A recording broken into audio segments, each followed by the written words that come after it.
प्रश्न संख्या 1, नेताजी सुभाष चंद्र बोस ने आजाद हिंद सरकार की स्थापना कब की थी? ऑप्शन ए जुलाई 1943, ऑप्शन बी अगस्त 1942, ऑप्शन सी अक्टूबर 1943, ऑप्शन डी दिसंबर 1944। तो इस प्रश्न का सही उत्तर रहेगा ऑप्शन सी अक्टूबर 1943।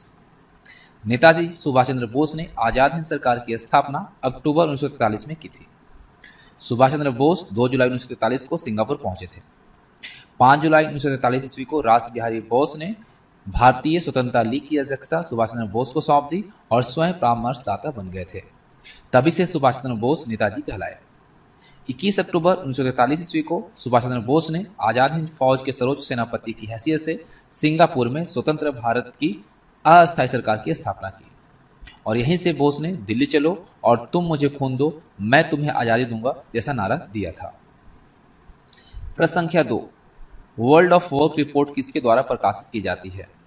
Option A World Bank, option B अंतर्राष्ट्रीय श्रम संगठन, option C FATF, option D UNCTAD. तो इस प्रश्न का सही उत्तर होगा ऑप्शन बी अंतर्राष्ट्रीय श्रम संगठन। अंतर्राष्ट्रीय श्रम संगठन यानी आईएलओ द्वारा अपनी मॉनिटर रिपोर्ट श्रृंखला का 9वां संस्करण वर्ल्ड ऑफ वर्क शीर्षक के तहत जारी किया गया। रिपोर्ट के अनुसार 2021 की अंतिम तिमाही के दौरान महत्वपूर्ण लाभ होने के पश्चात 2022 की पहली तिमाही में वैश्विक स्तर पर काम किए गए घंटों की संख्या में गिरावट आई है। रिपोर्ट में उच्च आय वाले देशों में कामों के घंटों में सुधार की तरफ निर्देशित किया गया है, वहीं निम्न मध्यम आय वाली अर्थव्यवस्थाओं में कोविड पूर्व स्थिति की तुलना में वर्ष की पहली तिमाही में गिरावट का अनुमान किया गया है। अगर हम इस रिपोर्ट को भारत के संबंध में प्रकाशित तथ्यों पर नजर डालते हैं तो रिपोर्ट ने रोजगार परिदृश्य में मुख्यतः भारत में व्याप्त लिंग अंतराल यानी जेंडर गैप पर प्रकाश डाला है। इस दौरान देश में प्रत्येक 100 महिलाओं में से 12.3 महिलाओं ने अपनी नौकरी खो दी है। इसके विपरीत यह आंकड़ा प्रत्येक 100 पुरुषों पर 7.5 का है। रिपोर्ट में रोजगार में गिरावट स्थिति के सुधार के लिए कुछ निम्न सिफारिशें की गई हैं, उस पर नजर डालते हैं। श्रमिकों की क्रय शक्ति में सुधार किया जाना चाहिए, ये सुझाया गया है। त्वरित सामाजिक सुरक्षा को सुनिश्चित करने पर बल देना, मानवीय क्षमताओं को संवर्धित करने के लिए उद्यम सक्षम वातावरण को बढ़ावा देना, कमजोर समूह पर ध्यान केंद्रित करते हुए अनौपचारिक रोजगार में कार्य करने वाले श्रमिकों की स्थिति में सुधार करना, मुद्रास्फीति का मुकाबला करने के लिए समिष्ट आर्थिक नीतियों को सावधानीपूर्वक समायोजित करना और अच्छी नौकरियों के सृजन को बढ़ावा देना इसमें शामिल है। अगर अंतर्राष्ट्रीय श्रम संगठन के बारे में बात करते हैं तो यह संयुक्त राष्ट्र की एकमात्र त्रिपक्षीय संस्था है। 1919 में वर्साई के संधि द्वारा राष्ट्र संघ की एक समृद्ध एजेंसी के रूप में इसकी स्थापना हुई थी। इसे 1946 में संयुक्त राष्ट्र की पहली समृद्ध विशिष्ट एजेंसी का दर्जा प्राप्त हुआ। 1969 में नोबेल शांति पुरस्कार प्रदान किया गया। अंतर्राष्ट्रीय श्रम संगठन का जो मुख्यालय है वो स्विट्जरलैंड के जिनेवा में स्थित है। प्रश्न संख्या 3, किसके प्रयासों से बिहार प्रांतीय कांग्रेस का दूसरा अधिवेशन हुआ? Option A Gopal Krishna Gokhale, option B Sridip Narayan Singh, option C Suryanath Banerjee, option D Ram Prasad Shukla. तो इस प्रश्न का सही उत्तर होगा श्रीदीप नारायण सिंह। बिहार प्रांतीय कांग्रेस का दूसरा अधिवेशन श्रीदीप नारायण सिंह के प्रयासों के फलस्वरूप आयोजित किया गया था। श्रीदीप नारायण सिंह बिहार के दूसरे मुख्यमंत्री बने थे, लेकिन वे केवल 18 दिन तक ही अपने पद पर रह पाए थे। वे 1 फरवरी 1961 को सीएम पद पर चुने गए और 18 फरवरी को पद से हट गए थे। इस सम्मेलन का प्रमुख उद्देश्य स्वतंत्रता आंदोलन और राष्ट्रीय कांग्रेस के मध्य संतुलन स्थापित कर राष्ट्रीय उद्देश्यों को प्राप्त करने की दिशा में सहयोग करना था। भारतीय राष्ट्रीय कांग्रेस के बारे में अगर हम बात करते हैं तो भारतीय राष्ट्रीय कांग्रेस की स्थापना 28 दिसंबर 1885 में हुई थी। भारतीय राष्ट्रीय कांग्रेस के संस्थापक एव ह्यूम थे। पहला अधिवेशन 1885 में बम्बई में आयोजित किया गया था, जिसकी अध्यक्षता बेगमचंद बनर्जी ने किया था, जो कि कोलकाता हाईकोर्ट के बैरिस्टर थे। 28वां अधिवेशन 1912 ईस्वी में बिहार के बांकीपुर में आर.एन. मदोलकर की अध्यक्षता में आयोजित हुई थी। भारतीय राष्ट्रीय कांग्रेस का 40वां अधिवेशन 1924 के बेलगांव में आयोजित की गई थी, जिसकी अध्यक्षता गांधी जी के द्वारा किया गया था। भारतीय राष्ट्रीय कांग्रेस का 56वां अधिवेशन 1947 में दिल्ली में आयोजित किया गया था, जिसकी अध्यक्षता डॉक्टर राजेंद्र प्रसाद ने किया था। एनी बेसेंट को 1917 में कोलकाता में कांग्रेस की पहली महिला अध्यक्ष चुना गया था। वहीं सरोजिनी नायडू भारतीय राष्ट्रीय कांग्रेस की पहली भारतीय महिला अध्यक्ष थी। प्रश्न संख्या 4, राजकुमार शुक्ल किस गांव के निवासी थे? Murli Bharhawa, option B Murlibhit, option C Murlidhir, option D इनमें से कोई नहीं। तो इस प्रश्न का सही उत्तर होगा ऑप्शन ए मुरली भरहवा। राजकुमार शुक्ल बिहार के मुरली भरहवा के निवासी थे। चंपारण सत्याग्रह हेतु गांधी जी को बिहार राजकुमार शुक्ल के द्वारा ही आमंत्रित किया गया था। गांधी जी की आत्मकथा सत्य के प्रयोग के 5वें भाग के 12वें अध्याय नील का दाग में गांधी जी ने राजकुमार शुक्ल के बारे में लिखा है। चंपारण का किसान आंदोलन अप्रैल 1917 में हुआ था। राजकुमार शुक्ल पर भारत सरकार के द्वारा स्मारक टिकट भी जारी किया जा चुका है। प्रश्न संख्या 5, बिहार में 1937 में गठित प्रथम भारतीय मंत्रिमंडल का नेतृत्व किसने किया था? Option A Shri Krishna Singh, option B Bahawali, option C Mohammad Yunus और ऑप्शन डी जीएस लाल। तो इस प्रश्न का सही उत्तर होगा मोहम्मद यूनुस, ऑप्शन सी। 1935 के भारत परिषद अधिनियम के अंतर्गत देश भर में जनवरी 1937 में चुनाव कराए गए थे। कुल 152 स्थानों में 107 पर कांग्रेस से चुनाव लड़ा था और 98 स्थानों पर उसे विजय मिली थी। 24 मार्च 1937 को बिहार के तत्कालीन राज्यपाल एमजी हैलेट ने कांग्रेस विधायक दल के नेता श्री कृष्ण सिंह को सरकार बनाने का निमंत्रण दिया था, लेकिन श्री कृष्ण सिंह ने सरकार बनाने से इनकार कर दिया था।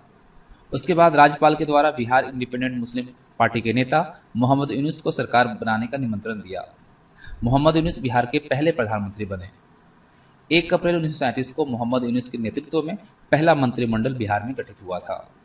7 जुलाई में 1937 को कांग्रेस की कार्यकारिणी ने सरकार के गठन का फैसला किया और मोहम्मद यूनुस की अंतरिम सरकार ने त्यागपत्र दिया और 20 जुलाई को श्री कृष्ण सिंह के नेतृत्व में कांग्रेस के मंत्रिमंडल का गठन हुआ था। प्रश्न संख्या 6, भारत के राज्यों में से जूट उत्पादन की दृष्टि से बिहार का स्थान कौन सा आता है? ऑप्शन ए पहला, ऑप्शन बी दूसरा, ऑप्शन सी तीसरा और ऑप्शन डी 7वां। तो इस प्रश्न का सही उत्तर होगा दूसरा। जूट उद्योग में भारत का विश्व में प्रथम स्थान आता है। जूट को सोने का रेशा भी कहा जाता है और भारत में प्रमुख जूट उत्पादक राज्य की अगर हम बात करते हैं तो पश्चिम बंगाल, बिहार, असम आदि जो है प्रमुख जूट उत्पादक राज्य हैं। भारत के जूट उद्योग में पहले स्थान पर पश्चिम बंगाल है और भारत के जूट उद्योग में बिहार का दूसरा स्थान आता है। देश के कुल उत्पादन का लगभग 80% जूट का जो उत्पादन है वो अकेले पश्चिम बंगाल करता है। भारत विश्व के कुल जूट उत्पादन का 35% उत्पादन करता है। भारत में पहली जूट मिल 1855 में कोलकाता के नज़दीक रिसरा में स्थापित किया गया था। प्रश्न संख्या 7, आधुनिक बिहार का निर्माता किसे माना जाता है? Option A Shri Krishna Singh, option B sir Ganesh Singh, option C Sadanand Sinha और ऑप्शन डी आचार्य नरेंद्र देव। तो इस प्रश्न का सही उत्तर होगा option C doctor Sadanand Sinha. आधुनिक बिहार का निर्माता सदानंद सिन्हा को माना जाता है। डॉक्टर सदानंद सिन्हा का पृथक बिहार के निर्माण के प्रयास में अग्रणी भूमिका रही थी। डॉक्टर सदानंद सिन्हा संविधान सभा के अस्थायी अध्यक्ष भी रहे थे। जेबी कृपलानी ने संविधान सभा के अस्थायी अध्यक्ष के लिए डॉक्टर सदानंद सिन्हा के नाम का प्रस्ताव रखा था। अब जानते हैं सदानंद सिन्हा के बारे में। डॉक्टर सदानंद सिन्हा का जन्म 10 नवंबर 1871 को वर्तमान बिहार के आरा जिले में हुआ था। आरा स्कूल में अपनी प्रारंभिक शिक्षा के बाद उन्होंने पटना कॉलेज से स्नातक की पढ़ाई पूरी की थी।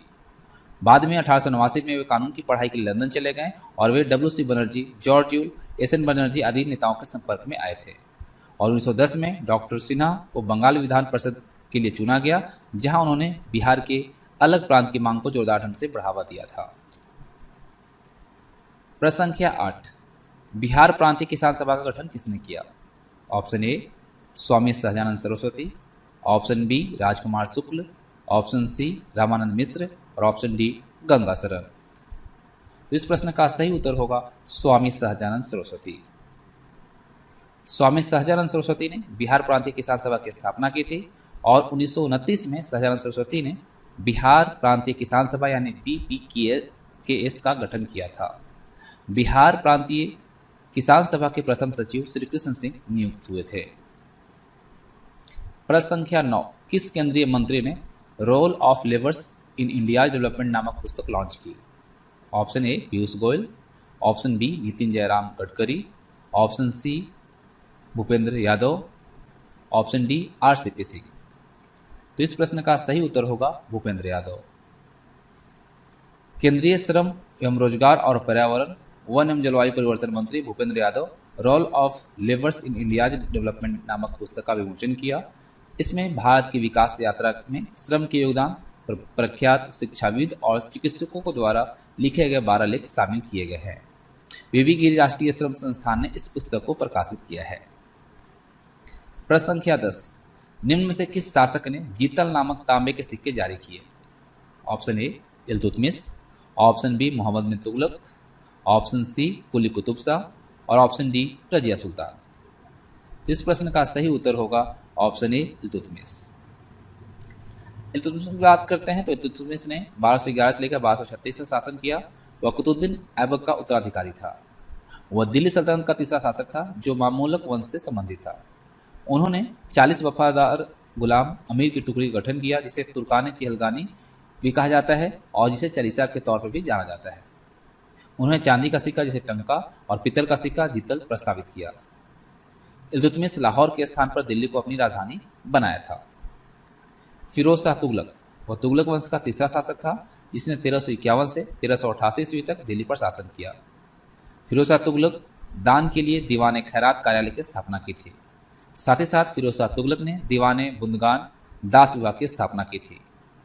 फिरोज शाह तुगलक 4 नए शहरों फिरोजाबाद, फतेहाबाद, जौनपुर और हिसार को स्थापित करने के लिए जाना जाता है। फिरोज शाह तुगलक खाने जहां मकबूल एक तेलुगु ब्राह्मणी रूपी वजीर यानी प्रधानमंत्री के रूप में नियुक्त किया और वजीर ने अपने प्रशासन में सुल्तान की मदद की और इस अवधि के दौरान सल्तनत की जो प्रतिष्ठा है उसको बनाए रखा।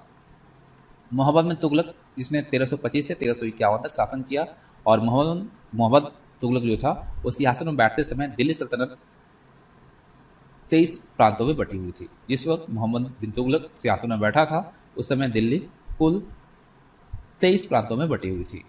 इससे क्या किया, इसने अपनी राजधानी दिल्ली से देवगिरी में हस्तांतरित कर दी और इसका नाम बदलकर दौलताबाद कर दिया। दौलताबाद वर्तमान में महाराष्ट्र में स्थित है। उसने दिल्ली से देवगिरी तक सड़क का निर्माण किया और लोगों के लिए विश्राम गृह भी स्थापित किए। कांसे के सिक्के के समान मूल्य के चांदी के सिक्के को प्रस्तावित मोहम्मद बिन तुगलक के द्वारा किया गया था। कृषि के एक नए विभाग की स्थापना की जिसे दीवाने को ही कहा जाता है और किसानों को कृषि ऋण भी प्रदान किया जिसे तकावी के तौर पर जाना जाता है। मोहम्मद कुली कुतुब शाह जो कि 1580 से 1612 शासन किया, वह गोलकुंडा के कुतुब शाही वंश का 5वां सुल्तान था। दक्षिण मध्य भारत में हैदराबाद शहर की स्थापना की और इसकी स्थापत्य कला केंद्र 4 मीनार का निर्माण किया। हैदराबाद शहर की स्थापना की और अपने हिंदू मालकिन भागमती के नाम पर इसे भाग्यनगर नाम दिया। प्रश्न संख्या 1, सुभाष चंद्र बोस द्वारा स्थापित भारतीय राष्ट्रीय सेना में महिला रेजिमेंट का नाम क्या था? Option A Rani Padmavati regiment, option B Jhansi की Rani regiment, option C Rani Ahilyabai regiment या ऑप्शन डी उपरोक्त में से कोई नहीं या फिर उपरोक्त में से एक से अधिक। तो इस प्रश्न का सही उत्तर होगा ऑप्शन बी झांसी की रानी रेजिमेंट। झांसी की रानी रेजिमेंट भारतीय राष्ट्रीय सेना का महिला रेजिमेंट था जो 1942 में दक्षिण पूर्व एशिया में भारतीय राष्ट्रवादियों के द्वारा गठित सशस्त्र बल था। यह द्वितीय विश्व युद्ध की सभी महिलाओं जो लड़ाकू रेजिमेंट थी उनमें से एक था। इसका नेतृत्व कैप्टन लक्ष्मी स्वामीनाथन ने किया था और इस इकाई की स्थापना जुलाई 1943 में दक्षिण पूर्व एशिया के प्रवासी भारतीय आबादी के स्वयंसेवकों के साथ की गई थी। इस रेजिमेंट की घोषणा सुभाष चंद्र बोस ने 12 जुलाई 1943 को की थी। अगर हम सुभाष चंद्र बोस पर नजर डालते हैं तो सुभाष चंद्र बोस का जन्म 23 जनवरी 1897 को कटक उड़ीसा में हुआ था। उनके पिता का नाम जानकीनाथ बोस था और मां का नाम प्रभावती था। जर्मनी में आजाद हिंद रेडियो स्टेशन की स्थापना नेताजी के द्वारा ही की गई थी। 1923 में बोस अखिल भारतीय युवा कांग्रेस के अध्यक्ष बने और फिर 1938 में कांग्रेस के अध्यक्ष बने थे। सुभाष चंद्र बोस ने द इंडियन स्ट्रगल नामक पुस्तक लिखी जो 1920 से लेकर 1942 तक के जो भारतीय स्वतंत्रता आंदोलन थे उसको इसमें शामिल किया गया है। प्रश्न संख्या 2, सवाली की लड़ाई जो कि 1612 में हुई थी, अंग्रेजों ने किसके खिलाफ लड़ाई लड़ी थी? ऑप्शन ए पुर्तगाली, option B Dutch, option C फ्रांसीसी और ऑप्शन डी उपरोक्त में से कोई नहीं या उपरोक्त में से एक से अधिक। तो इस प्रश्न का सही उत्तर होगा ऑप्शन ए पुर्तगाली। सवाली की लड़ाई, जिसे सुवाली के युद्ध के तौर पर भी जाना जाता है, 29 से 30 नवंबर 1612 को हुई थी। यह एक नौसैनिक युद्ध था जो भारत के गुजरात के सूरत शहर के पास एक गांव है सुवाली, वहां पर लड़ा गया था। यह पुर्तगालियों पर ब्रिटिश ईस्ट इंडिया कंपनी की जीत थी। प्रश्न संख्या 3, महात्मा गांधी ने 12 मार्च 1930 को नमक मार्च कहां से शुरू किया था? Option A Sabarmati, option B Shantiniketan, option C Sevagram और ऑप्शन डी चंपारण। तो इस प्रश्न का सही उत्तर रहेगा ऑप्शन ए साबरमती। नमक मार्च, जिसे डांडी मार्च भी कहा जाता है, भारत में ब्रिटिश सरकार द्वारा नमक कर के खिलाफ महात्मा गांधी के नेतृत्व में अहिंसक सविनय अवज्ञा का एक कार्य था। मार्च 1930 को, अगर हम मार्च की बात करें तो डेट है 12 मार्च 1930 को साबरमती आश्रम से शुरू हुआ और 6 अप्रैल 1930 तक डांडी में चला था। कुछ एडिशनल इन्फॉर्मेशन देखते हैं तो 1917 का चंपारण सत्याग्रह भारत में गांधी के नेतृत्व में पहला सत्याग्रह आंदोलन था और ये ब्रिटिश सत्ता द्वारा थोपी गई नील खेती के खिलाफ था। सेवाग्राम पे अगर हम नजर डालें तो सेवाग्राम महाराष्ट्र में वर्धा के पास स्थित है और ये महात्मा गांधी ने 1936 में सेवाग्राम में अपना आश्रम स्थापित किया था। आश्रम ने जाति के बंधन को तोड़ने के लिए आम रसोइयों में कुछ हरिजनों को भी नियुक्त किया गया था। शांति निकेतन में बात करें तो शांति निकेतन मूल रूप से देवेंद्रनाथ टैगोर द्वारा निर्मित एक आश्रम था और देवेंद्रनाथ कवि रविन्द्रनाथ के पिता थे और उन्हें महर्षि के नाम से भी जाना जाता था। शांति निकेतन का विस्तार रविन्द्रनाथ टैगोर द्वारा किया गया था और यह विश्व भारती की स्थापना के बाद एक विश्वविद्यालय शहर बन गया। रविन्द्रनाथ टैगोर ने शांति निकेतन में अपनी नई साहित्यिक कृतियां लिखी हैं। प्रश्न संख्या 4, खान अब्दुल गफ्फार खान द्वारा स्थापित खुदाई खिदमतगार को और किस रूप में भी जाना जाता था? ऑप्शन ए काली कमीज, ऑप्शन बी लाल कमीज, ऑप्शन सी हरी कमीज और ऑप्शन डी उपरोक्त में से कोई नहीं या उपरोक्त में से एक से अधिक। तो इस प्रश्न का सही उत्तर होगा लाल कमीज। अब्दुल गफ्फार खान ने 1929 में खुदाई खिदमतगार की स्थापना की थी और अगर हम अब्दुल गफ्फार खान के बारे में बात करें तो अब्दुल गफ्फार खान, जिन्हें बादशाह खान के नाम से भी जाना जाता था और भारत में ब्रिटिश औपनिवेशिक शासन के खिलाफ एक पश्तून स्वतंत्रता कार्यकर्ता के तौर पर भी जाने जाते थे। खुदाई खिदमतगार को लाल कमीज भी कहा जाता है। खुदाई खिदमतगार के सदस्यों को संगठित किया गया था और वे चमकीले लाल कमीज को वर्दी के रूप में पहनते थे, जबकि महिलाओं की जो वर्दी होती थी वो काले वस्त्र हुआ करते थे। वह एक राजनीतिक और आध्यात्मिक नेता थे जो अपने अहिंसक विरोध और आजीवन शांतिवाद के लिए जाने जाते थे। वह एक पवित्र मुस्लिम और भारतीय उपमहाद्वीप में हिंदू मुस्लिम एकता के पैरोकार थे। उनकी समान विचारधाराओं और महात्मा गांधी के साथ घनिष्ठ मित्रता के कारण खान को उनके करीबी सहयोगी अमीर चंद बामवाल ने सरहदी गांधी का उपनाम दिया था और 1929 में खान ने खुदाई खिदमतगार की स्थापना की और एक उपनिवेशवाद विरोधी अहिंसक प्रतिरोध आंदोलन के रूप में इसे शुरुआत किया। प्रश्न संख्या 5, चैम्बर ऑफ प्रिंसेस का प्रथम चांसलर कौन था? करनी सिंह, गज सिंह, गंगा सिंह या महाराज भीम सिंह?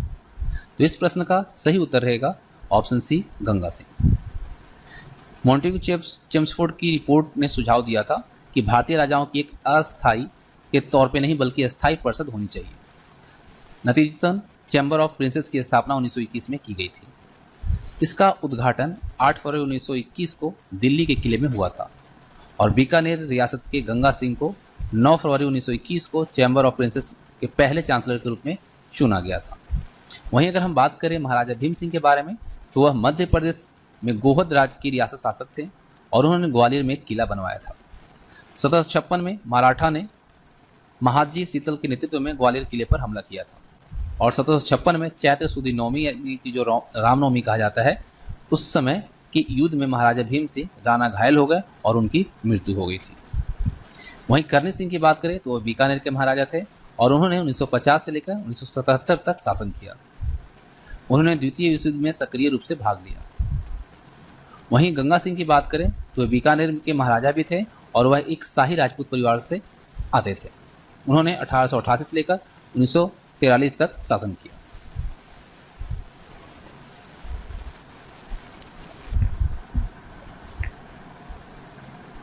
प्रश्न संख्या 6, निम्नलिखित क्रांतिकारियों में से कौन मास्टरदा के नाम से प्रसिद्ध है? Option A Ashfaqulla Khan, option B Batukeshwar Dutt, option C Surya Sen और ऑप्शन डी राम प्रसाद बिस्मिल। तो इस प्रश्न का सही उत्तर जो रहेगा वो रहेगा ऑप्शन सी सूर्य सेन। सूर्य सेन को मास्टरदा के नाम से भी जाना जाता था। सूर्य सेन, जिन्हें सूर्य कुमार सेन भी कहा जाता है, इनका जन्म 22 मार्च 1894 को हुआ था और इनकी मृत्यु जो हुई थी वो 12 जनवरी 1934 को हुई थी। सूर्य सेन एक भारतीय क्रांतिकारी थे जो भारत में ब्रिटिश शासन के खिलाफ भारतीय स्वतंत्रता आंदोलन में प्रभावशाली थे और 1930 के चटगांव शस्त्रागार छापे का नेतृत्व करने के लिए भी जाने जाते हैं। सेन पेशे से एक स्कूल शिक्षक थे और उन्हें मास्टरदा के नाम से भी जाना जाता था। हम लोगों ने पहले भी इस पर बात की। वे 1916 में राष्ट्रवादी आदर्शों से प्रभावित थे, जबकि वे बरहामपुर कॉलेज, जो कि अब कृष्णनाथ कॉलेज के तौर पर जाना जाता है, वहाँ बीए के छात्र थे। 1918 में उन्हें भारतीय राष्ट्रीय कांग्रेस की चटगांव शाखा के अध्यक्ष के रूप में चुना गया था। अशफाक उल्लाह खां की बात करें तो भारतीय स्वतंत्रता आंदोलन में एक भारतीय स्वतंत्रता कार्यकर्ता और हिंदुस्तान सोशलिस्ट रिपब्लिकन एसोसिएशन के सह संस्थापक के तौर पर जाने जाते हैं। बटुकेश्वर दत्त एक भारतीय समाजवादी क्रांतिकारी और स्वतंत्रता सेनानी थे। उन्हें 8 अप्रैल 1929 को नई दिल्ली में केंद्रीय विधानसभा में भगत सिंह के साथ 2 बम विस्फोट करने के लिए जाना जाता है।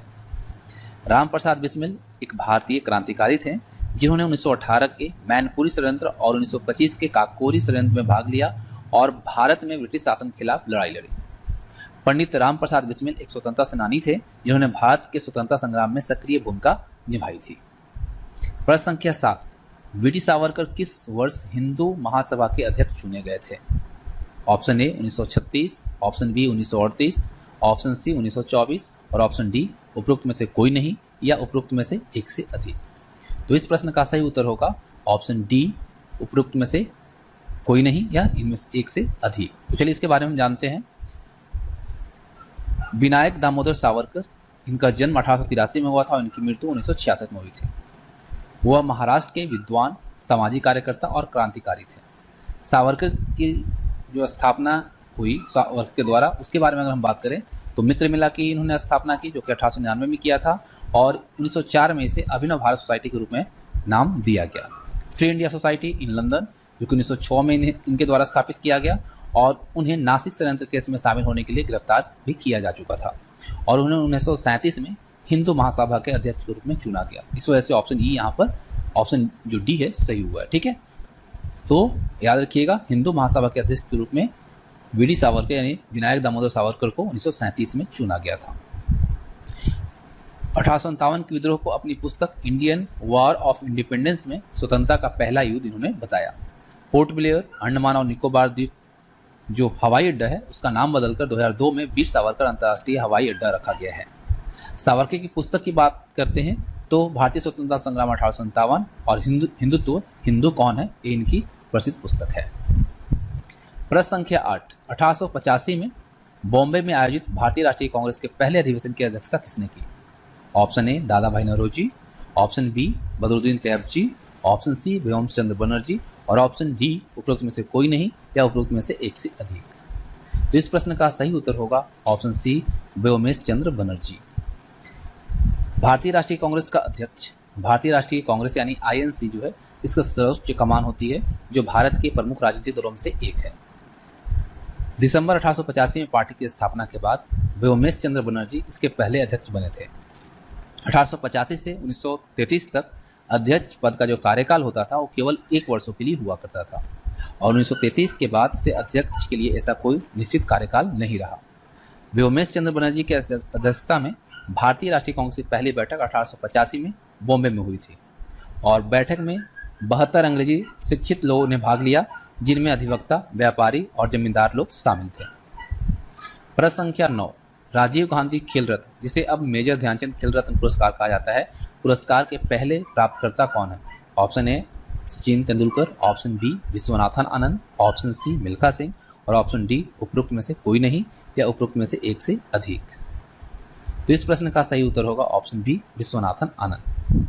विश्वनाथन आनंद राजीव गांधी खेल रत्न पुरस्कार के पहले प्राप्तकर्ता हैं।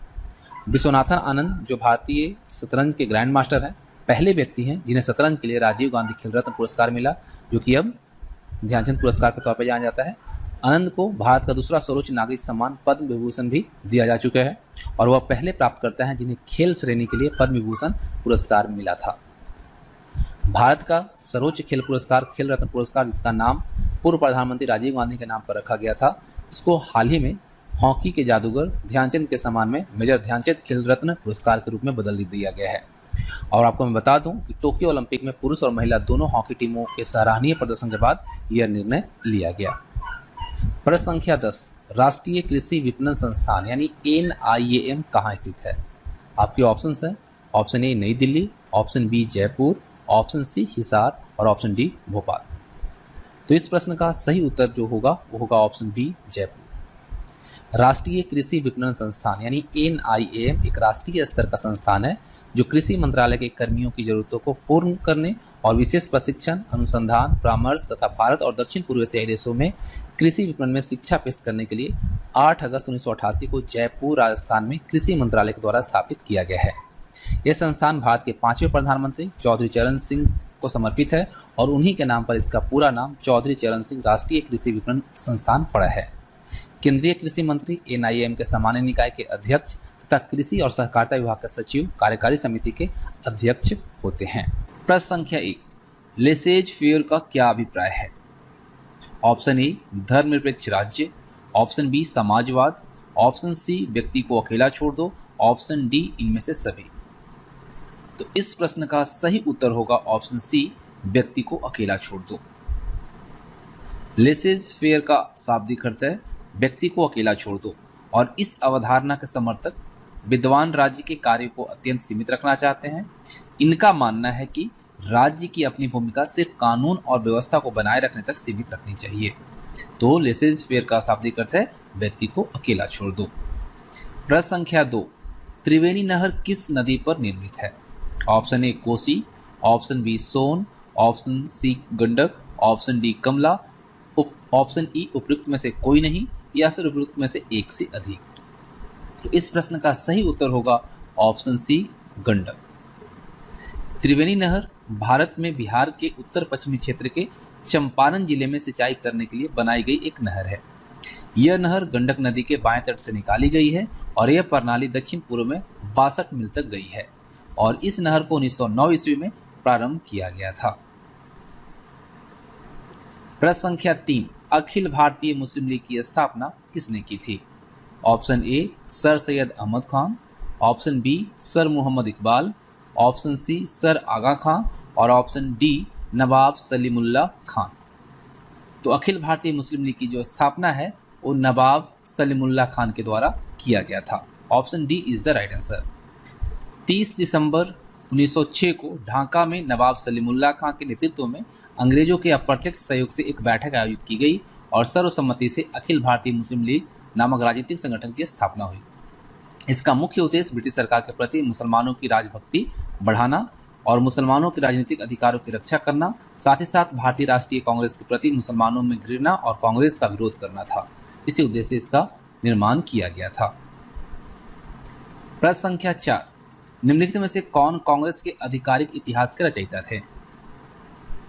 Option A C Rajagopalachari, option B JB Kripalani, option C Pattabhi Sitaramayya और ऑप्शन डी सरदार पटेल।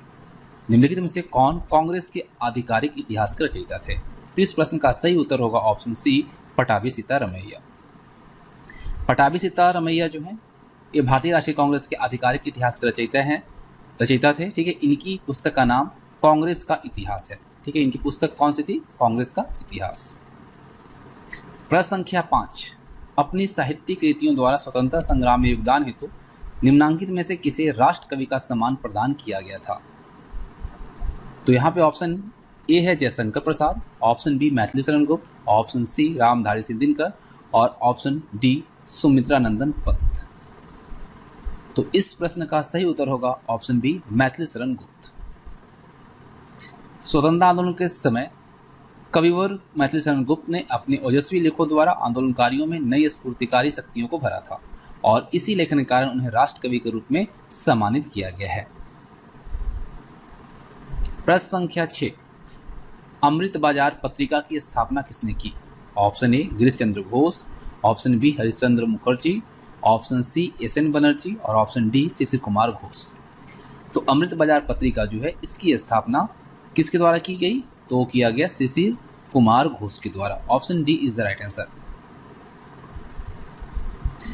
अमृत बाजार पत्रिका शिशिर कुमार घोष, मोतीलाल घोष और तुषार क्रांति घोष ये संस्थापक और संपादक थे और ये सभी जुड़े हुए थे।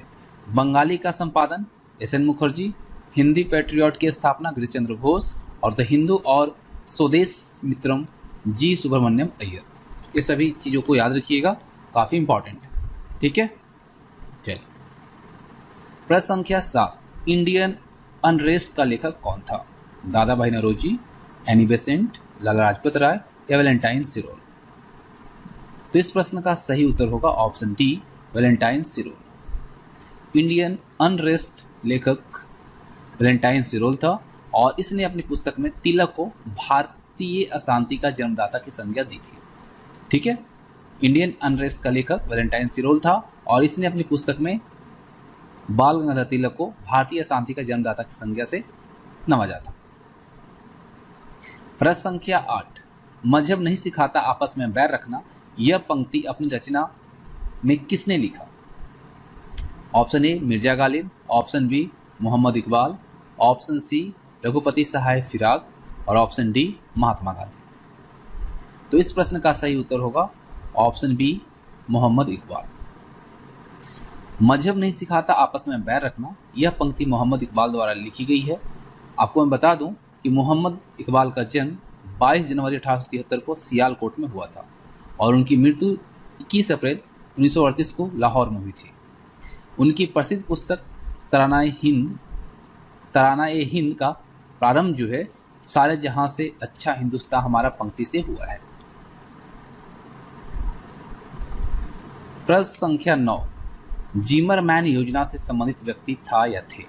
Option A Lala Hardayal, option B Bhupendra Nath Dutt, option C Virendra Nath Chattopadhyay, option D उपयुक्त सभी और ऑप्शन ई उपयुक्त में से कोई नहीं या फिर उपयुक्त में से एक से अधिक। तो जिमरमैन योजना से संबंधित व्यक्ति कौन थे? उपयुक्त सभी यानी कि लाला हरदयाल, भूपेंद्र नाथ दत्त और वीरेंद्र नाथ चट्टोपाध्याय। लाला हरदयाल, भूपेंद्र नाथ दत्त, वीरेंद्र नाथ चट्टोपाध्याय और अन्य ने मिलकर 1915 में जिमरमैन योजना के तहत Berlin committee for Indian independence की स्थापना की थी और क्रांतिकारियों का उद्देश्य भारतीयों के द्वारा भारत में रहकर क्रांतिकारी गतिविधियों को संचालित करने हेतु प्रेरित करना था तथा भारत को आजाद करना था। प्रश्न संख्या 10, स्वराज के लिए सर्वप्रथम भारत भारतीयों के लिए है, इसका आह्वान किसके द्वारा किया गया था? Option A Dayanand Saraswati, option B Lokmanya Tilak, option C Shri Aurobindo और ऑप्शन डी भगत सिंह। तो इस प्रश्न का सही उत्तर होगा ऑप्शन ए दयानंद सरस्वती। स्वामी दयानंद सरस्वती आधुनिक भारत के महान चिंतक, समाज सुधारक और देशभक्त थे। स्वराज शब्द का प्रयोग करने वाले वह पहले भारतीय थे। श्रीमती एनी बेसेंट जो कि भारतीय राष्ट्रीय कांग्रेस की पहली महिला अध्यक्ष थी, इन्होंने कहा था कि स्वामी दयानंद सरस्वती ऐसे पहले व्यक्ति थे जिन्होंने कहा है कि भारत भारतवासियों के लिए है। प्रश्न संख्या 1, अर्थशास्त्र के अनुसार सीता भूमि का क्या अभिप्राय है? ऑप्शन ए न जोती जाने वाली अनुपयोगी भूमि, ऑप्शन बी ब्राह्मणों के स्वामित्व वाली भूमि, ऑप्शन सी जनजातियों द्वारा जोती जाने वाली भूमि और ऑप्शन डी वनीय भूमि। तो इस प्रश्न का सही उत्तर होगा ऑप्शन सी जनजातियों द्वारा जोती जाने वाली भूमि। मौर्य साम्राज्य में दो प्रकार की भूमि हुआ करती थी, एक तो वह जो राज्य के प्रत्यक्ष अधिकार में थी, दूसरी वह जो किसानों के पास थी। राज्य को अपनी प्रत्यक्ष भूमि से जो भी आय प्राप्त होती थी उसे सीता आय या सीता भूमि कहते थे। राजकीय भूमि पर दासों, कर्मकारों, शूद्रों यानी कि जो जनजातियों के तौर पर जाने जाते थे और कैदियों द्वारा कृषि कार्य संपन्न किया जाता था। मौर्य काल में कृषि विभाग की जो देखरेख करता था उसे सीताध्यक्ष कहा जाता था। प्रश्न संख्या 2, गौतम बुद्ध को एक देवता का स्थान किस राजा के युग में प्राप्त हुआ? Option A Ashoka, option B Kanishka, option C Chandragupta Vikramaditya और ऑप्शन डी हर्ष। तो इस प्रश्न का सही उत्तर होगा ऑप्शन बी कनिष्क। गौतम बुद्ध को एक देवता के रूप में जो स्थान मिला वो कनिष्क के शासन काल में मिला था। कनिष्क कुषाण वंश का शासक था। कनिष्क बौद्ध धर्म की महायान शाखा का अनुयायी था। इसी के समय में बौद्ध धर्म की चौथी संगीति का आयोजन कश्मीर के कुंडल वन में हुआ था और इसी संगीति में बौद्ध धर्म दो भागों में हीनयान और महायान में विभाजित हो गया था। अशोक भी बौद्ध धर्म का अनुयायी था और इसके समय ही बौद्ध धर्म का विदेशों से संपर्क हुआ। चंद्रगुप्त विक्रमादित्य ने आम्रकार्दु नामक के एक बौद्ध धर्म अनुयायी को ऊंचे पद पर नियुक्त किया था। हर्ष बौद्ध धर्म की महायान शाखा का समर्थक रहा था। प्रश्न संख्या 3, प्रथम मगध साम्राज्य का उत्कर्ष किस शताब्दी में हुआ था? ईसा पूर्व 4वीं शताब्दी, ईसा पूर्व 6वीं शताब्दी, ऑप्शन सी ईसा पूर्व 2वीं शताब्दी और ऑप्शन डी ईसा पूर्व 1ली शताब्दी। इस प्रश्न का सही उत्तर होगा ऑप्शन बी ईसा पूर्व 6वीं शताब्दी। प्रथम मगध साम्राज्य का उत्कर्ष हरेक वंश के शासनकाल में, जो कि 545 ईसा पूर्व से 412 ईसा पूर्व तक रहा, इसमें हुआ था। इस वंश का प्रथम प्रतापी राजा बिंबिसार था, जिसने गिरिव्रज, जो कि अभी राजगीर के तौर पर जाना जाता है, अपनी राजधानी बनाई थी। इसने कौशल एवं वैशाली के राज परिवारों से वैवाहिक संबंध स्थापित किए।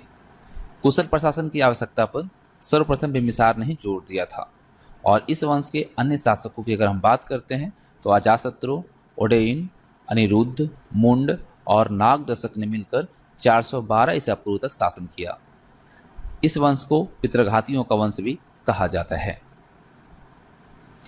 प्रश्न संख्या 4, वेनसांग की भारत में यात्रा के समय सूती कपड़ों के उत्पादन के लिए सबसे प्रसिद्ध नगर था? Option A Varanasi, option B Mathura, option C Pataliputra और ऑप्शन डी कांची। तो इस प्रश्न का सही जवाब होगा ऑप्शन ए वाराणसी। चीनी यात्री वेनसांग ने हर्ष के शासनकाल में भारत की यात्रा की थी। इसने अपनी यात्रा 29 वर्ष की अवस्था में प्रारंभ की थी। यात्रा के दौरान ताशकंद, समरकंद होता हुआ यह चंद्र की भूमि भारत के गंधार प्रदेश पहुंचा था और एक करीब 630 ईस्वी में हुआ था। गंधार पहुंचने के बाद वेनसांग ने कश्मीर, पंजाब, कपिलवस्तु, वाराणसी, गया एवं कुशीनगर की यात्रा की। कन्नौज के राजा हर्ष के निमंत्रण पर वह हर्ष के राज्य में करीब 8 वर्ष रहने के पश्चात करीब 643 में स्वदेश वापस लौट गया था। वेनसांग ने उस समय रेशम एवं सूत से निर्मित कौशेय नामक वस्त्र का जिक्र किया है, जिसका केंद्र वाराणसी हुआ करता था। इसके अतिरिक्त छौम, लीलन, कंबल जैसे वस्त्रों का भी उल्लेख किया है। प्रश्न संख्या 5, निम्नलिखित में से कौन हड़प्पा और मोहनजोदड़ो के उत्खनन से संबंधित नहीं थे?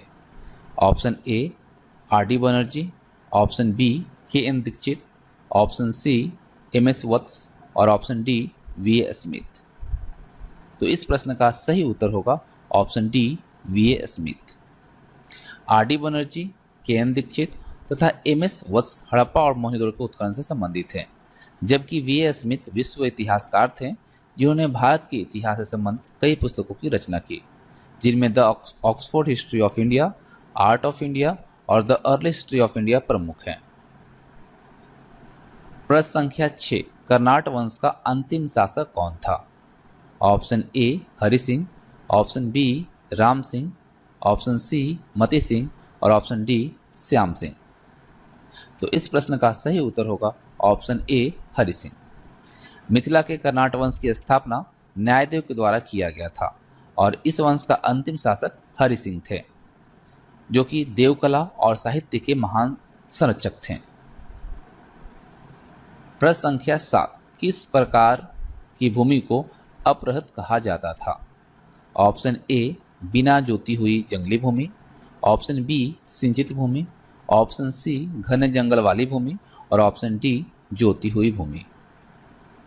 तो इस प्रश्न का सही उत्तर होगा ऑप्शन ए बिना जोती हुई जंगली भूमि। गुप्त काल में आर्थिक उपयोगिता के आधार पर भूमि का 5 वर्गीकरण किया गया था। क्षेत्र, जो कि कृषि योग्य भूमि हुआ करती थी, वास्तु वास करने योग्य भूमि, चारागाह, अपरहत ऐसी भूमि जो जोतने योग्य नहीं होती थी और खिल, जो कि जंगली भूमि हुआ करती थी।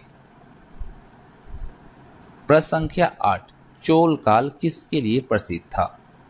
Option A gram panchayat, option B Rashtrakuta राजवंश के साथ युद्ध, ऑप्शन सी श्रीलंका के साथ व्यापार और ऑप्शन डी तमिल संस्कृति की उन्नति।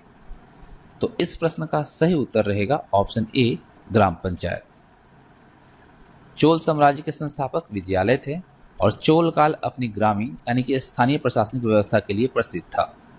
शासन का स्वरूप राजतंत्रात्मक था।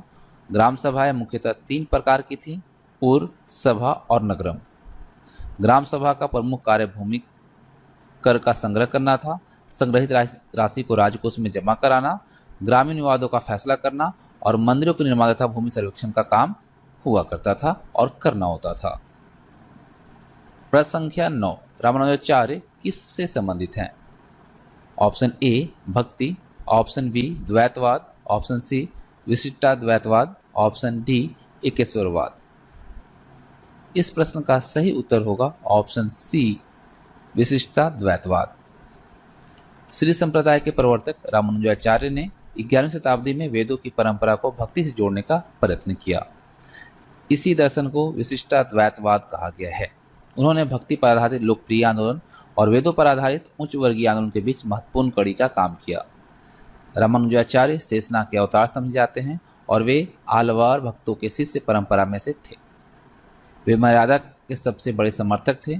प्रमुख भक्ति संतों में रामानंद प्रमुख थे।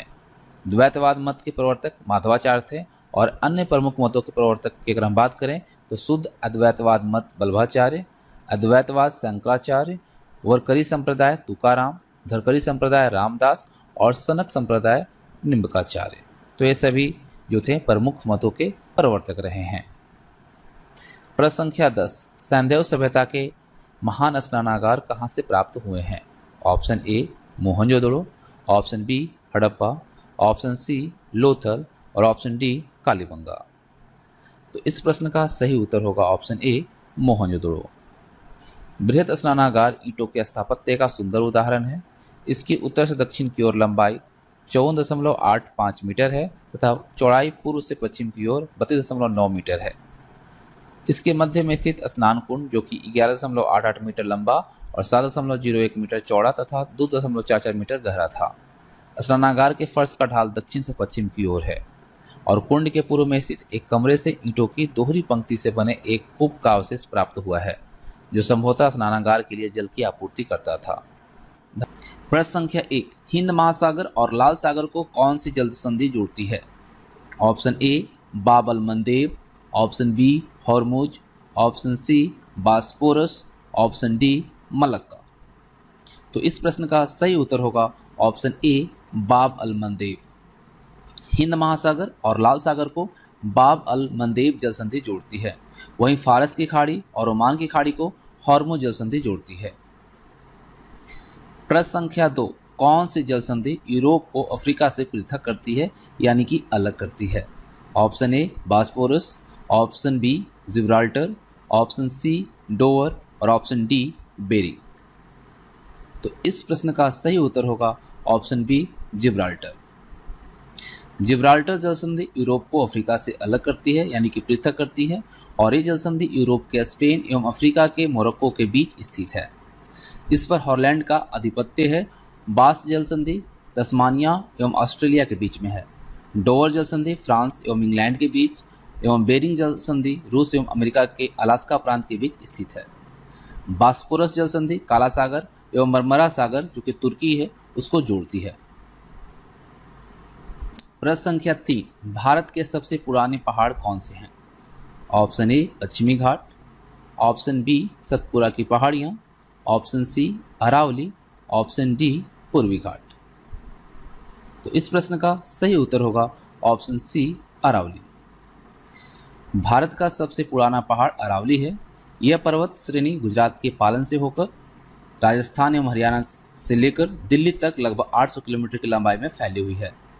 अरावली श्रेणी का निर्माण प्री कैम्ब्रियन काल में हुआ था जो 600 से 570 मिलियन वर्ष पूर्व तक माना जाता है।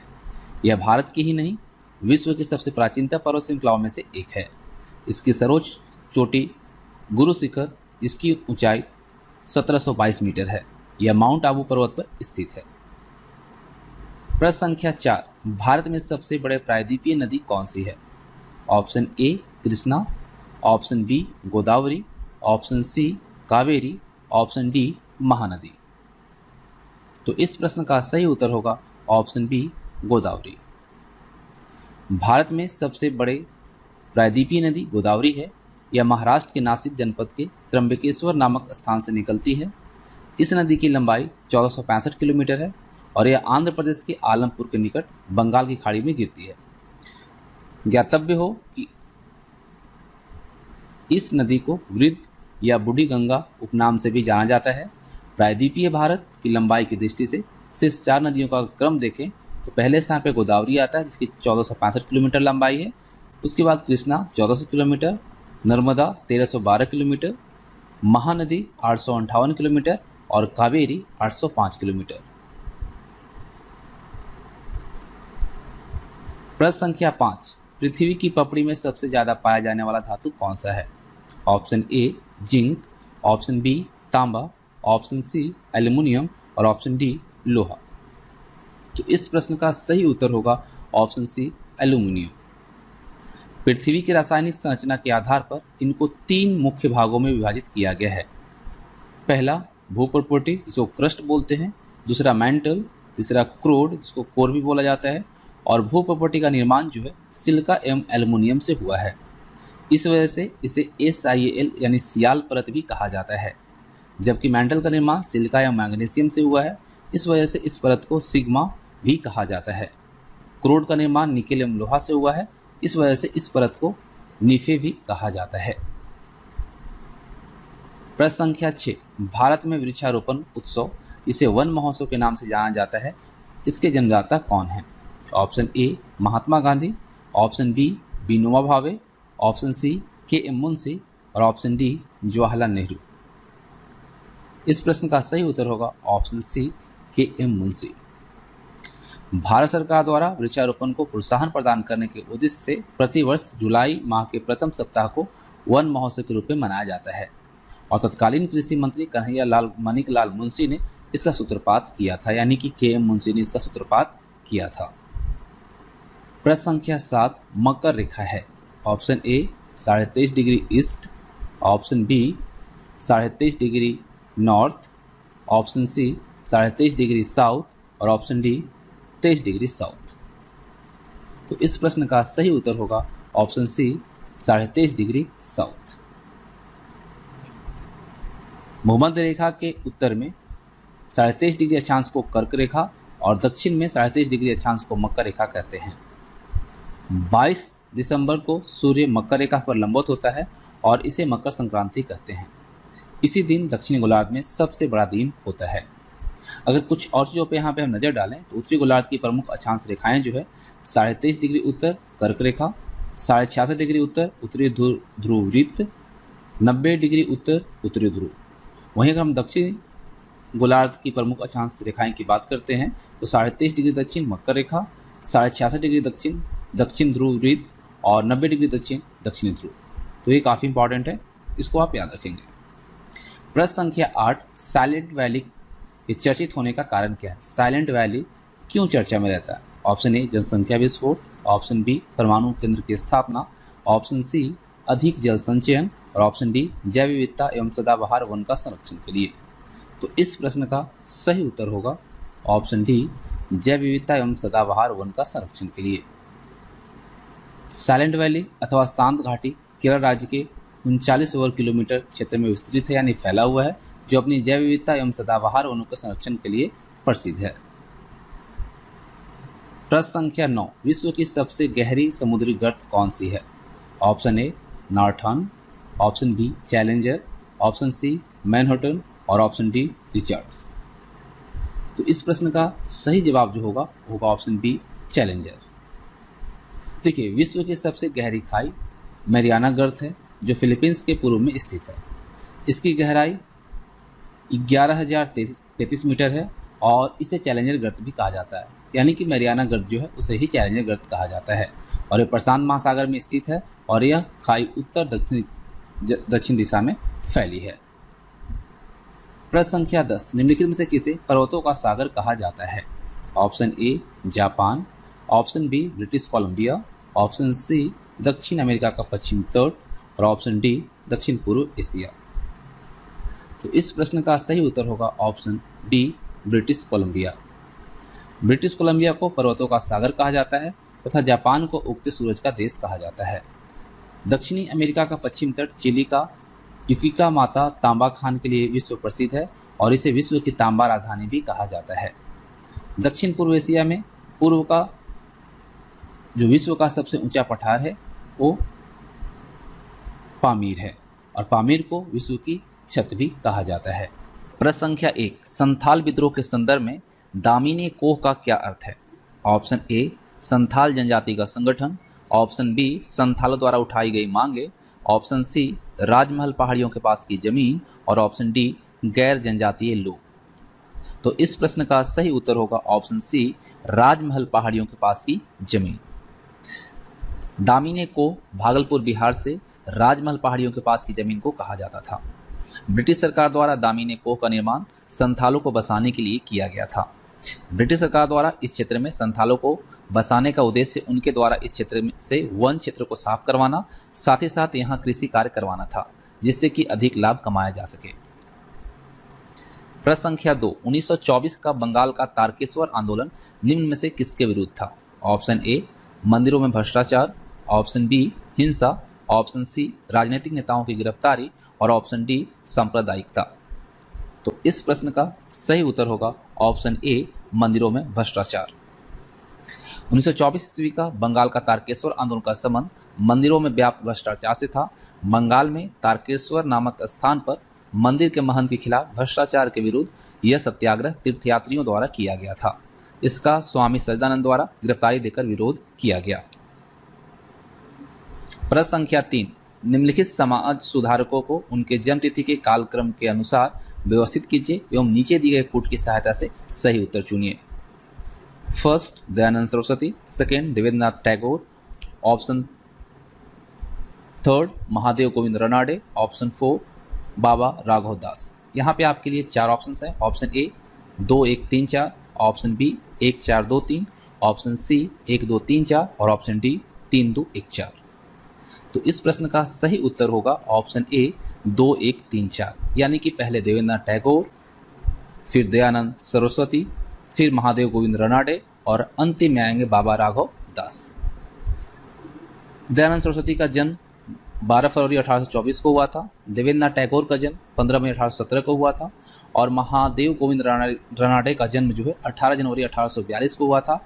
बाबा राघव दास का जन्म 12 दिसंबर 1896 को और रविन्द्रनाथ टैगोर का जन्म 7 मई 1861 को हुआ था। प्रश्न संख्या 4, निम्नलिखित में से कौन सा कथन महात्मा ज्योतिबा फूले के विषय में सही नहीं है? ऑप्शन ए, उन्होंने अपने में बुद्ध और कबीर के क्रांतिकारी विचारों को समन्वित किया। ऑप्शन बी, छुआछूत को उन्होंने हिंदू धर्म पर एक कलंक के रूप में लिया। ऑप्शन सी, उन्होंने दास्ता शीर्षक एक पुस्तक लिखी। और ऑप्शन डी, उन्होंने पूना सार्वजनिक सभा की स्थापना की। तो इस प्रश्न का सही उत्तर होगा ऑप्शन डी, उन्होंने पूना सार्वजनिक सभा की स्थापना की। ये सही नहीं है। पूना सार्वजनिक सभा की स्थापना 1870 ईस्वी में एम जी रनाडे ने की थी। 1873 ईस्वी में ज्योतिबा फूले ने सत्यशोधक सभा बनाई, जिसका उद्देश्य था कि समाज के कमजोर वर्ग को सामाजिक न्याय दिला सके। ज्योतिबा फूले की अगर हम प्रकाशनों में देखें तो धर्म तृतीय रत्न, जो कि पुराणों का भांडाफोड़, इशारा एक चेतावनी, शिवाजी की जीवनी और गुलामगिरी इत्यादि इनकी पुस्तकें हैं। प्रश्न संख्या 5, किस गवर्नर जनरल ने दास प्रथा को समाप्त किया और वह कौन था? Option A, sir John Shore. Option B, Lord William Bentinck. Option C, Lord Ellenborough और ऑप्शन डी, लॉर्ड कॉर्नवालिस। तो इस प्रश्न का सही उत्तर होगा ऑप्शन सी, लॉर्ड एलनबरो। दास प्रथा का उन्मूलन लॉर्ड एलनबरो के शासनकाल में हुआ था। वर्ष 1843 में समस्त भारत के मालिकों को कोई प्रतिकर दिए बगैर सभी दास स्वतंत्र कर दिए गए थे। प्रश्न संख्या 6, आधुनिक भारत में 15 जनवरी 1784 महत्वपूर्ण तिथि है क्योंकि? ऑप्शन ए, वाराणसी में संस्कृत कॉलेज की स्थापना हुई। ऑप्शन बी, सर्वोच्च न्यायालय भवन की स्थापना हुई। ऑप्शन सी, पिट्स इंडिया अधिनियम पारित हुआ और ऑप्शन डी, एशियाटिक सोसाइटी की स्थापना हुई। तो इस प्रश्न का सही उत्तर होगा ऑप्शन डी, एशियाटिक सोसाइटी की स्थापना हुई। आधुनिक भारत में 15 जनवरी 1784 महत्वपूर्ण तिथि है क्योंकि इसी दिन एशियाटिक सोसाइटी की स्थापना विलियम जोन्स के द्वारा कोलकाता स्थित फोर्ट विलियम में की गई थी। इसका उद्देश्य जो था वो प्राच्य अध्ययन को बढ़ावा देना था और इसके अलावे एशियाटिक सोसाइटी ऑफ बंगाल ने भारतीय इतिहास को प्रभावित किया था। प्रश्न संख्या 7, निम्न में से कौन सी भारत की प्रथम राष्ट्रीय समाचार एजेंसी थी? Option A the Indian review, option be the free press of India, option see the associated press of India और ऑप्शन डी उपरोक्त में से कोई नहीं। तो इस प्रश्न का सही उत्तर जो होगा वो होगा option C associated press of India. Associated press of India यानी कि एपीआई भारत की प्रथम राष्ट्रीय समाचार एजेंसी थी। ब्रिटिश सरकार ने 1935 तक 4 समाचार एजेंसियों की स्थापना की थी जो इस प्रकार हैं। राइटर 1851 में, एसोसिएटेड प्रेस ऑफ इंडिया 1905 में, फ्री प्रेस न्यूज सर्विस 1927 में और यूनाइटेड प्रेस ऑफ इंडिया यानी यूपीआई 1933 में। प्रश्न संख्या 8, निम्नलिखित में से कौन भारत की पहली राजनीतिक संस्था थी? Option A British Indian society, option B land holder society, option C Bombay association और option D Madras native association. तो इस प्रश्न का सही उत्तर जो होगा वो होगा option B land holder society. यहाँ प्रश्नों के अकॉर्डिंग दिए गए विकल्पों में लैंड होल्डर सोसाइटी भारत की पहली राजनीतिक संस्था थी। इसकी स्थापना बंगाल के जमींदार द्वारकानाथ टैगोर, राधाकांत देव और राजा काली कृष्ण ठाकुर आदि के द्वारा वर्ष 1838 में की गई थी। इसके तहत उन्होंने भूमि अतिक्रमण और अपहरण का विरोध किया था। प्रश्न संख्या 9, किसने कांग्रेस को सूक्ष्मदर्शी अल्पसंख्यक जनता का प्रतिनिधि बताते हुए उसका मजाक उड़ाया था? ऑप्शन ए लॉर्ड रिपन ने, ऑप्शन बी लॉर्ड डफरिन ने, ऑप्शन सी लॉर्ड कर्जन ने और ऑप्शन डी लॉर्ड वेलेजली ने। तो इस प्रश्न का सही उत्तर होगा ऑप्शन बी लॉर्ड डफरिन ने। कांग्रेस की स्थापना 28 दिसंबर 1885 को हुई थी और उस समय भारत का गवर्नर जनरल लॉर्ड डफरिन था, जिसने कांग्रेस को सूक्ष्मदर्शी अल्पसंख्यक जनता का प्रतिनिधि बताते हुए मजाक उड़ाया था तथा कांग्रेस की मांगों को अज्ञात में छलांग की संज्ञा दी थी। जबकि कर्जन ने कांग्रेस के शांतिपूर्ण मृत्यु में योगदान देने की बात कहकर कांग्रेस की अवहेलना किया था। प्रश्न संख्या 10, रहनुमाई मजद यासन समाज किससे जुड़ा है? सिखों से, पारसियों से, मुस्लिमों से और सिंधियों से। तो इस प्रश्न का सही उत्तर होगा ऑप्शन बी पारसियों से। रहनुमाई मजद यासन सभा पारसी सुधार आंदोलन से जुड़ा था और इस संस्था की स्थापना 1851 में नरोजी फरदोन और दादा भाई नौरोजी तथा एमएस बंगाली ने की थी। इस संस्था का प्रमुख उद्देश्य धार्मिक क्षेत्र में विद्यमान रूढ़िवादिता को समाप्त करना, साथ ही साथ नारी शिक्षा को प्रोत्साहित करना, प्रदा प्रथा और बाल विवाह का विरोध करना था। रहनुमाई मजद यासन सभा ने रास्त गोफ्तार यानी सत्यवादी नामक पत्रिका का प्रकाशित किया था। प्रश्न संख्या 1, फतेहपुर सिकरी का इबादत खाना क्या था? ऑप्शन ए राज परिवार के इस्तेमाल के लिए मस्जिद, ऑप्शन बी अकबर का निजी प्रार्थना कक्ष, ऑप्शन सी वह भवन जिसमें विभिन्न धर्मों के विद्वानों के साथ अकबर चर्चा करता था, ऑप्शन डी वह कमरा जिसमें विभिन्न धर्म वाले कुलीन जन धार्मिक बातों की विचारार्थ जमा होते थे। तो इस प्रश्न का सही उत्तर होगा ऑप्शन सी वह भवन जिसमें विभिन्न धर्मों के विद्वानों के साथ अकबर चर्चा करता था। 1578 ईस्वी में अकबर ने फतेहपुर सिकरी में इबादत खाने का निर्माण करवाया था। इबादत खाना या आराधना घर एक प्रार्थना स्थल था और मूल रूप से यह जगह सुन्नी मुसलमानों के एकत्रित होने और चर्चा करने के लिए बनवाई गई थी। बाद में इसे अन्य धर्म, संप्रदाय और अनुयायियों के लिए खोल दिया गया था। प्रश्न संख्या 2, निम्नलिखित में से कौन एक काकतीय राज्य के अति महत्वपूर्ण समुद्री पतन था? Option A Kakinada, option B Motupalli, option C Machilipatnam जिसे मसूलीपत्तनम भी कहा जाता है, ऑप्शन डी नेलुरु। तो इस प्रश्न का सही उत्तर होगा ऑप्शन बी मोटुपल्ली। कल्याणी के चालुक्य वंश के उत्कर्ष काल में काकतीय वंश के राजा चालुक्यों के सामंतों के रूप में अपने राज्य पर शासन करते थे। चालुक्य वंश के पतन के पश्चात रुद्र प्रथम ने काकतीय राजवंश की स्थापना की। रुद्र प्रथम ने वारंगल को काकतीय राज की राजधानी बनाया और रुद्र प्रथम के बाद महादेव व गणपति शासक बने। गणपति ने विदेशी व्यापार को अत्यधिक प्रोत्साहन दिया, साथ ही साथ विभिन्न बाधक तस्करों को समाप्त कर दिया और मोटुपल्ली जो था उस काल का प्रमुख बंदरगाह हुआ करता था। प्रश्न संख्या 3, ब्रिटिश भारतीय राज्य क्षेत्र का अंतिम प्रमुख विस्तार हुआ। ऑप्शन ए डफरिन के समय में, ऑप्शन बी डलहौजी के समय में, ऑप्शन सी लिटन के समय में और ऑप्शन डी कर्जन के समय में। तो इस प्रश्न का सही उत्तर होगा ऑप्शन बी डलहौजी के समय में। 1848 ईस्वी में लॉर्ड डलहौजी का भारत का गवर्नर जनरल बनने के पश्चात उसके व्यापक का सिद्धांत जो है उसके आधार पर अनेकों देसी राज्यों को ब्रिटिश भारत में मिलाया गया और वे राज्य थे सतारा 1848 में, जैतपुर और संबलपुर 1849, बघाट 1850, उदयपुर 1852 में, झांसी 1853 में और नागपुर 1854 में। प्रश्न संख्या 4, हंटर आयोग की नियुक्ति की गई थी। ऑप्शन ए काल कोठरी घटना के बाद, ऑप्शन बी जालियांवाला बाग हत्याकांड के बाद, ऑप्शन सी 1857 ईस्वी के विद्रोह के बाद और ऑप्शन डी बंगाल के विभाजन के बाद। तो सही आंसर होगा ऑप्शन बी जालियांवाला बाग हत्याकांड के बाद। 13 अप्रैल 1919 को बैसाखी के दिन अमृतसर में जालियांवाला बाग हत्याकांड हुआ था। इस हत्याकांड की विश्वव्यापी निंदा हुई, जिसके दबाव में भारत के secretary of state Edwin Montagu ने 1 अक्टूबर 1919 को इसकी जांच के लिए हंटर कमीशन नियुक्त किया था और इस आयोग के 8 सदस्यों में से 5 अंग्रेज सदस्य Lord Hunter, sir George ranking, WF rice और सर जॉर्ज बैरो और साथ ही साथ सर टॉमस स्मिथ थे। साथ ही साथ इसमें 3 भारतीय सदस्य थे, सर चिमनलाल सितलवाड़, साहबजादा सुल्तान अहमद और जगत नारायण। ये 3 भारतीय सदस्य इसमें शामिल थे।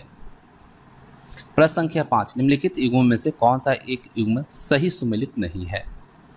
Option A Pitt's India act Warren Hasting, option B doctrine of lapse Dalhousie, option C vernacular press act Curzon और option D Ilbert bill Ripon. तो इस प्रश्न का सही उत्तर जो होगा वो होगा option C vernacular press act Curzon. एक गलत है। देखिए, Pitt's India act 1784 Warren Hasting, doctrine of lapse 1848 lord Dalhousie, vernacular press act 1877 lord Lytton और इल्बर्ट बिल 1883 से 84 लॉर्ड रिपन। ये सही क्रम होगा और यहाँ पे अगर हम देखें तो यही चीज़ यहाँ पे है। प्रश्न संख्या 6, निम्नलिखित किलों में से ब्रिटिश ईस्ट इंडिया कंपनी ने किसका सबसे पहले निर्माण किया। Option A fort William, option B fort Saint George, option C fort Saint David और option D fort Saint Angelo. तो इस प्रश्न का सही उत्तर होगा option B fort Saint George. 1644 ईस्वी में ब्रिटिश ईस्ट इंडिया कंपनी के द्वारा मद्रास में सबसे पहले फोर्ट सेंट जॉर्ज किले का निर्माण किया गया। 1608 ईस्वी में डचों के द्वारा फोर्ट सेंट डेविड का निर्माण करवाया गया था और अंग्रेजों के द्वारा कोलकाता में 1696 ईस्वी में फोर्ट विलियम का निर्माण कराया गया। फोर्ट एंजेलो का निर्माण जो है केरल में पुर्तगाली द्वारा कराया गया था। तो यहाँ सभी चीज़ों की इंफॉर्मेशन आपको दी गई है। प्रश्न संख्या 7, स्वदेशी आंदोलन के प्रारंभ का तत्कालिक कारण क्या था। ऑप्शन ए लॉर्ड कर्जन द्वारा किया गया बंगाल विभाजन, ऑप्शन बी लोकमान्य तिलक पर अधिरोपित 18 महीने के सख्त कारावास का दंडादेश, ऑप्शन सी लाला लाजपत राय तथा अजीत सिंह की गिरफ्तारी व निर्वासन, साथ ही साथ पंजाब कोलोनाइजेशन बिल पर पारित किया जाना, चापेकर बंधुओं को मृत्युदंड की सजा सुनाया जाना। तो इस प्रश्न का सही उत्तर होगा ऑप्शन सी लॉर्ड कर्जन द्वारा बंगाल विभाजन के निर्णय के विरोध में स्वदेशी तथा बहिष्कार आंदोलन चलाया गया।